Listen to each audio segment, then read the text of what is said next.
paano ba i-turn on ang intercom mode nitong Blaze version 2? I-connect yung Blaze version 2 sa another intercom dito sa helmet. Kung meron kayong dalawang helmet at gusto nyong makonect, makapag-usap kayong dalawa using the intercom, sundan lang ang video na ito para makonect nyo na maayos.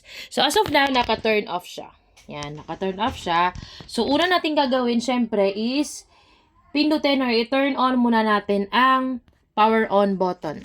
Yan, power on button. Dalawang button yan ha. Meron tayo dito sa taas, then sa baba yung ating power on. So, i-long press lang natin yan hanggang sa makita mo yung ganyan niya. Yan, pag nag-blink red, blue siya, ibig sabihin, pairing na yan siya. Maririnig mo yung prompt na ano, yan, turning on, something like that, or pairing, yan. Yan ang marinig mo. Turn on na rin natin tong isa. Long press. Yan. Then, blinking din siya. So, parehas na siya ang dalawa. Itong dalawa, blinking na sila. So, ibig sabihin, para sa sila naka-turn on.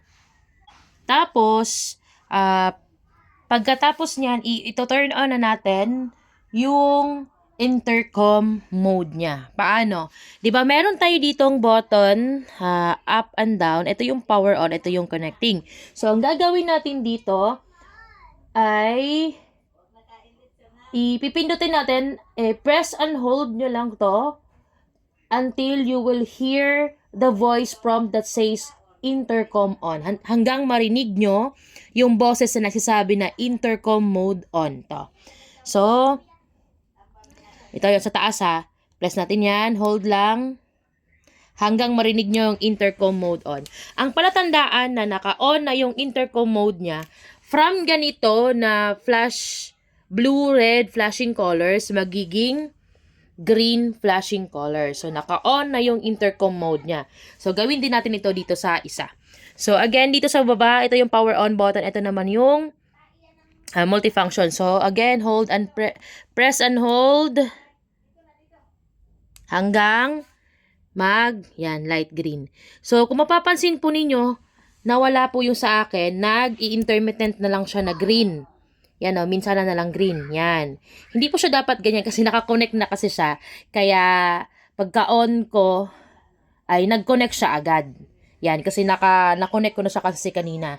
Pero usually, pag hindi pa siya na-connect, as in first time niya pa i-connect, magaganon yon yung mabilis na green, green, ganon ang i-ano niya. Di katulad niya na green, tapos matagal babalik, tapos tsaka pa mag-green ulit, isa, ganyan. Ibig sabihin kasi niyan, pag ganyan ng green na mabagal na, intermittent na, ibig sabihin, connected na sila sa isa't isa. Pero pag first time niyo po siya i-connect, hindi pa siya ganyan.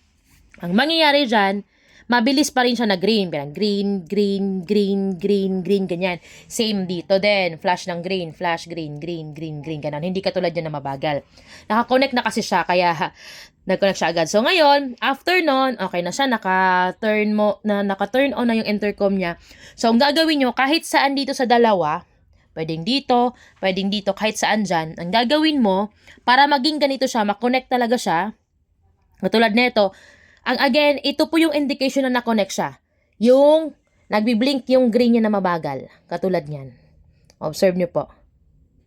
Yan, di ba? Mas bagal siya. Kanina nung kaka-on lang, mabilis yung green. Connected ako kasi yan. Pero pag first time, hindi pa siya ganyan. Mabilis siyang blink. So, para ma-connect siya ng ganyan, ang gagawin mo, kahit saan dyan, pwedeng ito or ito.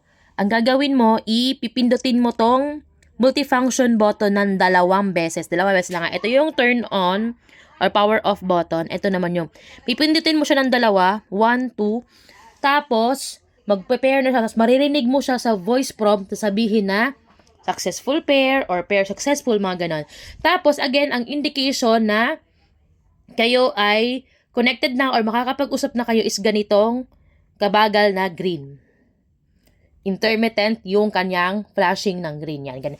Kaya siya nag-connect nung itinurn on ko yung intercom niya parehos, kaya siya nag-connect agad kasi nga, na-try ko na siya kanina. Pero normally, pag first time nyo siyang i-connect, pareho siyang mabilis yung flash ng green. Yan, mabilis yung flash ng green. Tapos, ang gagawin mo na lang is pipindutin mo yung multifunction button ng dalawang beses. Pwedeng dito or dito. Again, yung multifunction button is ito, nasa taas. Tapos, okay na yan siya. Ito-try mo yan siya sa, sa OBR mo or kasama mo sa rides. Tapos magkakarinigan na kayong dalawa. Yan. So, itry nyo na. Comment lang kayo kung may tanong kayo dyan. So, that's it. Don't forget to, kung nakatulong ito sa inyo, don't forget to subscribe or follow.